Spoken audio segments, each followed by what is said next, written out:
요즘 호가 계속 올리죠.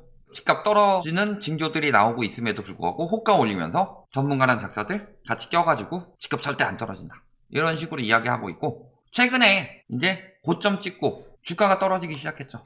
그러니까 주식이랑 아파트랑 비교하면서 아파트가 수익률이 더 높다. 어차피 주식은 이제 막을 수가 없어요. 주식은 바로 나오기 때문에. 근데 아파트는 타성기간이 있다고 그랬죠.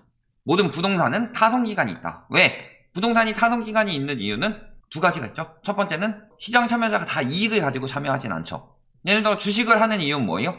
배당 수익을 보든가 아니면 매매 차익을 보든가, 요 두 가지를 기반으로 들어가는데, 부동산 같은 경우는 차익이랑 관련 없이 나는 이 집에 실거주를 할 것이다. 그러니까 모든 사람들이 투자 혹은 투기에 뛰어든 게 아니라 진짜로 실물 가치를 이용하는 그 목적으로 들어가는 사람들이 있다. 또 한 가지는 황금성이 굉장히 떨어진다. 두 가지라고 얘기했는데 하나만 더 꼽자면 뭐예요? 가액이 비싸다. 그래서 부동산 같은 경우는 가액이 비싸고 황금성이 떨어지기 때문에 떨어지는 시기에 가격을 낮춰서 내놓더라도 사람들이 안 사죠. 그리고 이미 올랐던 가격이 유지가 되고, 그 다음에 주식 같은 경우는 지금 코스피, 코스닥 거래 정보 바로 등록돼서 되는데, 지금 KB나 부동산원 같은 경우 지수 측정하는 게 지들 마음대로다. 이번 때도 보면 주식이 먼저 떨어지고 그 다음에 부동산이 따라갔다. 그런데 지금 주식이 떨어지니까 이제 징조가 나오고 있다는 거죠. 그런데 이런 상황에서 이걸 가지고 어떻게 이야기를 하느냐. 3전이랑 비교하고 있습니다. 금융위기 이후 21년 9월, 갑자기 9월 찝었죠. 그래서 자, 이것도 전세 포함 구입이에요. 갭투기로 들어간 거죠. 삼성전자 12년간 371%. 근데 그 다음이 뭐다? 올림픽 선수촌 아파트. 엄청 떴죠? 저희 덕이 큽니다. 저희가 샀다고 구라쳐가지고 수익률 많이 높아졌죠. 그러면서 주택은 수익률이 높고 코스닥, 코스피는 적다. 그보다는. 이런 식으로 이야기하고 있는데 왜 지금 비교를 하느냐. 아예 앞살이 작년에 코로나 때 뚝 떨어졌을 때 비교하지 그랬어요. 그럴 때 비교하는 겁니다. 주택 띄우기 위해서는 뭘 해야 된다? 주택은 늦게 떨어지고 주식은 먼저 떨어지니까 주식 떨어지고 주택이 아직 오르는 시기, 고점 찍은 그 시기, 그때 딱 비교하면 수익률 굉장히 높게 나온다. 중위 매매 가격으로 들어가고 있어요. 떨어질 때는 매매 가격 지수를 가지고 얼마 안 떨어졌다. 근데 그 당시에는 떨어질 때 중위 매매 가격을 보면 굉장히 많이 떨어집니다. 그런데 반대로 올라갈 때는 중위 매매 가격, 평당 매매 가격, 평균 매매 가격, 실거래 가격 지수 뭐 이런 걸로 지수가 특별히 더 높게 나오는 거. 이런 것들 위주로 갖다 쓴다. 그리고 저점 찍었을 때 기준으로 가는 거고. 저기서 말하고자 하는 바 뭐예요? 지금 집 사세요. 평균 수익률 가장 높아요. 삼성 떨어졌는데 삼성이 뭐 가장 많이 올랐다 하지만 코스피, 코스닥 하는 것보다 집 사는 게 짱입니다. 이런 이야기도 하고 있죠. 그러면서 서민들이 계층 간 사다리를 만들 수 있는 집 사는 것을 왜 막느냐. 특히 청년들이. 그러면서 이런 이야기 하죠. 미국은 집값 97% 대출도 해주는데 우리나라는 왜 대출 막냐? 이딴 기사 쓰는 기자는 쓰레기입니다. 우리나라에서 가장 문제되는 거 뭐죠? 가계대출이죠. 그리고 미국 같은 경우는 집값 LTV가 굉장히 많이 풀려 있습니다. 우리나라보다 LTV가 훨씬 세요. 근데 미국의 LTV 풀려 있는 이유는 뭐예요?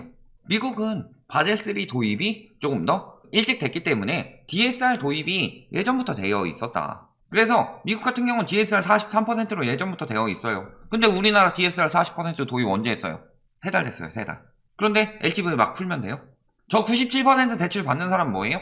소득이 따라주는 거예요. 소득이 따라주니까 대출이 나오는 거예요. 근데 무턱대고 대출 풀어라. 우리나라는 DSR을 인제 적용했는데 거기다가 지금 DSR 적용에 대해서 언제 풀어야 되느냐. 미국 같은 경우는 충분히 어느 정도 안정됐어요. 그 정책이. 근데 우리나라 같은 경우는 아직도 우회하고 편법으로 대출을 많이 받죠. 그러면은 이런 것들이 차근차근 다 막혀가고 DSR도 3단계까지 정상 적용되고 전세자금 대출이나 예적금 담보대출 같은 경우 이런 것까지 DSR 전반적으로 적용이 돼서 이제 풀어도 안전하다 싶을 때 풀어야죠. 그런데 지금 당장 풀어야 될 것처럼 아이고 막 막아요. 막 주택 구입 부담을 덜어주고 자산 증식에 도움을 준다. 자, 그래서 이런 식으로 대출을 했는데 미국은 DSR을 적용을 했죠. 예전에 이런 거 없이 그냥 무분별하게 대출해줬을 때 터진 게 뭐예요?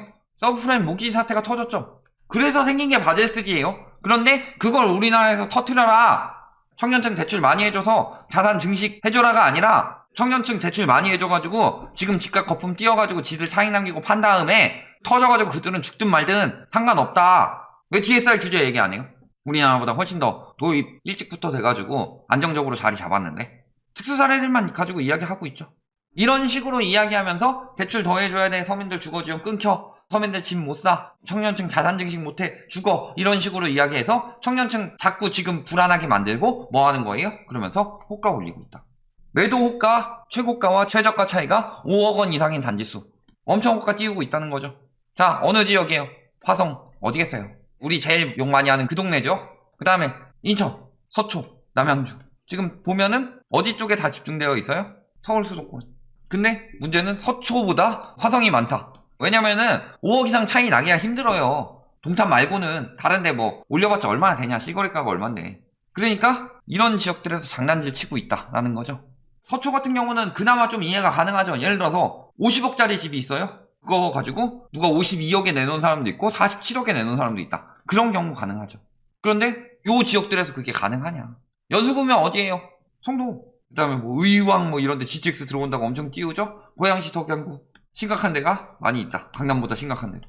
마용성 했을 때 뭐 마포, 그 다음에 뭐 강동구, 광명 이런 데들 다 지금 보면 거품 잔뜩 끼어있는 동네일수록 더욱 심각하다. 특히 호가 10억 차이 나는 거 보세요. 여기 성수동, 드림아재. 요런 아파트는 자체가 고가니까. 그렇지만 6억 나왔는데 12억 나온 게 말이 되냐. 답 나오죠. 어디서 많이 띄워요? 원래 집값이 비싼 동네들 아니면은 집값을 엄청나게 올리려고. 특히 왜 1등 동탄 그렇게 까느냐. 재작년에 허위로 허위 매물 신고한 게 90%가 넘는다는 건 투기꾼들 판이라는 거예요. 그만큼 부당하게 당한 부동산들도 많을 거고 가두리니 뭐니 해가지고 그런 동네다. 자, 언론에서 호가 올라가는 거 계속 이야기해줘요. 호가 올라가거나 실거래가 올라가거나 하면서 11억 넘었고 호가는 12억 이상이고 14억대도 나와있다. 이거 왜 자꾸 보도해줘요? 그러면은 호가 떨어져서 나오는 거는 왜 찾아서 보도 안 해요? 언론이라는 건 형평성이 있어야 돼요. 오르는 건 이야기해주고 떨어지는 것도 이야기를 해줘야 된다. 그래서 호가 떨어져서 나온 매물 있으면 잡아서 이야기해야 되죠.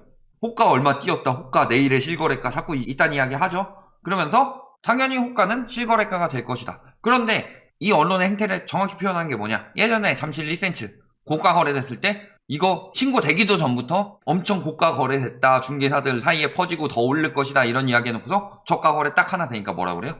이거는 특수거래일 것이다.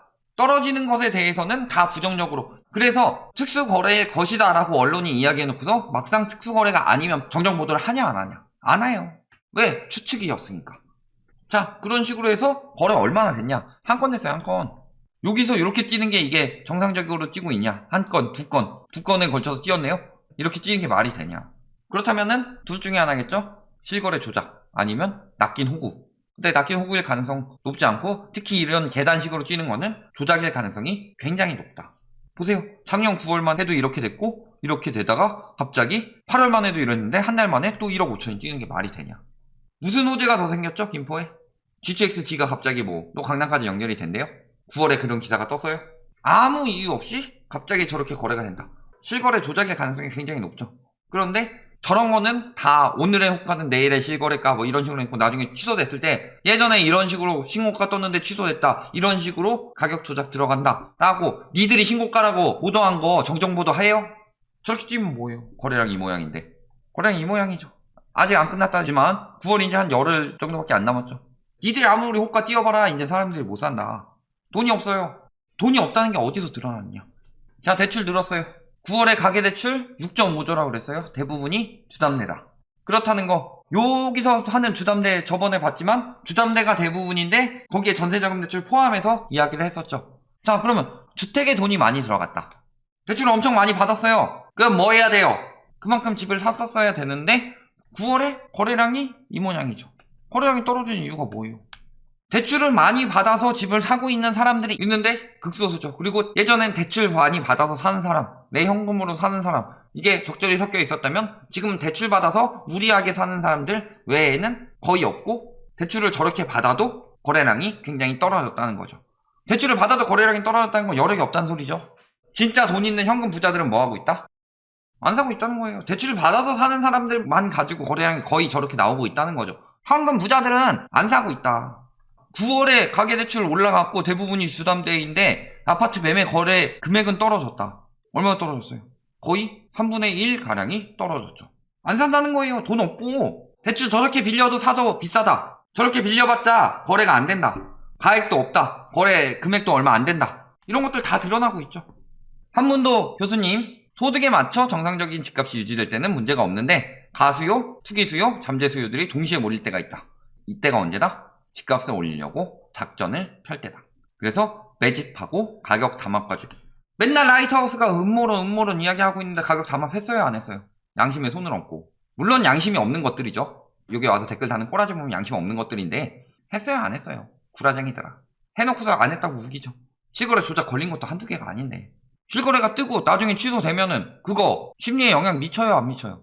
니들이 그거 신고가 떴다고 난리들 치고 다니던데 언론도 합작해서 난리치고 있었고 작전질 치고 있는 거다.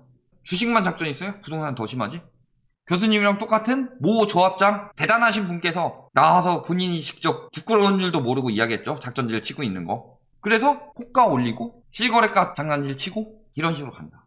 아파트 선호 입주 물량 3, 4만 수준인데 이명박 정부 당시 평균 2만 7천 대였는데 공급 부족이니까 집값 난리 났어야 된다고 하는데 떨어졌죠.